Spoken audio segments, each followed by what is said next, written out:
कहानी है एक ऐसे लड़के की जिसने अपनी जिंदगी की शुरुआत सड़कों और अनाथालय के अंधेरे से की। लेकिन उसकी मेहनत, हौसले और सपनों ने उसे उस ऊंचाई तक पहुंचा दिया जहां पहुंचने का सपना हर कोई देखता है। यह कहानी है आरव की, जो सिखाती है कि हालात चाहे कितने भी बुरे क्यों न हो, अगर इरादे मजबूत हों तो नामुमकिन कुछ भी नहीं।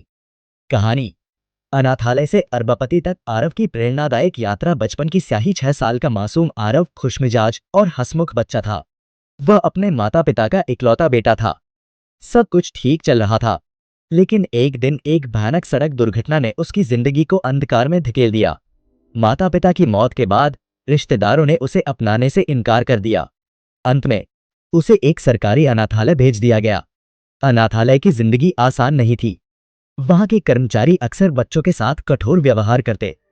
आरव अक्सर अकेले बैठकर आसमान की ओर देखता और अपने माता पिता को याद करता।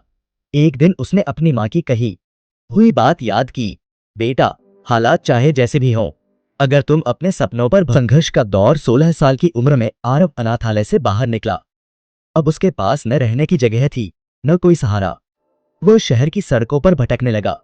पेट भरने के लिए उसने छोटे मोटे काम किए। कभी अखबार बेचा तो कभी होटल में वेटर का काम किया। हर रात जब वह फुटपाथ पर सोता तो खुद से एक वादा करता, मैं एक दिन इस हालात से बाहर निकलूंगा और अपनी जिंदगी बदलूंगा। Turning point. एक दिन लाइब्रेरी में बैठा हुआ वह एक किताब पढ़ रहा था। तभी वहां एक बिजनेस कोच मनीष शर्मा आए। उन्होंने देखा कि यह लड़का अपनी गरीबी के बावजूद ज्ञान की तलाश में है। मनीष ने उससे पूछा, तुम यहाँ क्या कर रहे हो? आरव ने अपनी पूरी कहानी सुना दी। उसकी कहानी ने मनीष को झकझोर कर रख दिया। मनीष ने कहा, अगर तुम मेहनत करने को तैयार हो तो मैं तुम्हें गाइड कर सकता हूं। असफलता से सबक। मनीष की मदद से आरव ने एक छोटा सा ऑनलाइन बिजनेस शुरू किया, लेकिन शुरू में सब कुछ गलत हो रहा था। 3 महीने तक उसे कोई ऑर्डर नहीं मिला। लोग उसका मजाक। लेकिन आरव ने हार नहीं मानी। उसने अपनी गलतियों से सीखते हुए दिन रात मेहनत की। धीरे धीरे उसका बिजनेस चलने लगा। उसने पुराने सामान को रीसेल करना शुरू किया। सफलता की सीढ़ियां। 1 साल के भीतर आरव का छोटा बिजनेस बढ़ने लगा। उसने अपनी कमाई को फिर से बिजनेस में लगाया और एक बड़े ई कॉमर्स प्लेटफॉर्म की शुरुआत की। 5 साल के भीतर आरव की कंपनी एक मल्टीनेशनल ब्रांड बन गई। अब वह एक करोड़पति नहीं, बल्कि अरबपति बन चुका था। भावुक वापसी। आरव ने अपने पहले मुनाफे का इस्तेमाल उस अनाथालय को बदलने के लिए किया जहां उसने अपने जीवन के सबसे कठिन दिन बिताए थे। उसने वहां बेहतर सुविधाएं बनवाई, बच्चों के लिए किताबें और कपड़े दिए और उनकी शिक्षा का जिम्मा लिया। एक बार जब बच्चों ने उससे पूछा, क्या हमें भी बड़ा आदमी बनने का मौका मिलेगा, तो आरव ने कहा, तुम्हारा जन्म चाहे किसी भी हालात में हुआ हो, लेकिन तुम्हारी मेहनत का संदेश। आज आरव अपनी कमाई का 50% अनाथ बच्चों की मदद के लिए दान करता है। उसने सैकड़ों बच्चों की जिंदगी को बदल दिया है। उसकी कहानी एक संदेश देती है, जिंदगी में चाहे कितनी भी मुश्किलें क्यों न आए, अगर तुम अपने सपनों पर भरोसा और मेहनत करते हो तो नामुमकिन कुछ भी नहीं।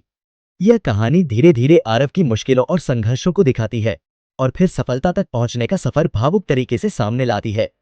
इसे फिल्म या वीडियो में दिखाने पर यह दर्शकों को झकझोर सकती है और उनके दिलों को छू सकती है। आरव ने साबित कर दिया कि हमारी जिंदगी के हालात हमारी मंजिल तय नहीं करते, बल्कि हमारे फैसले और मेहनत करते हैं। आज वह लाखों अनाथ बच्चों के लिए प्रेरणा बन चुका है। उसकी कहानी हमें सिखाती है कि चाहे अंधेरा कितना भी गहरा क्यों न हो, उम्मीद और मेहनत की रोशनी हर अंधेरे को चीर सकती है। याद रखना, असफलताएं तुम्हारे कदम रोक सकती हैं, लेकिन तुम्हारा हौसला तुम्हें उड़ने का हक देता है। ये सिर्फ आरव की कहानी नहीं, यह हर उस इंसान की कहानी है जो अपने सपनों को हकीकत बनाना चाहता है। तो क्या आप तैयार हैं अपने सपनों के लिए लड़ने के लिए? क्योंकि जिंदगी मौका देती है, बस आपको उसे पहचानना होता है। सो गाइस, वीडियो पसंद आया तो चैनल सब्सक्राइब एंड वीडियो को लाइक कीजिए। मिलते हैं किसी नेक्स्ट वीडियो।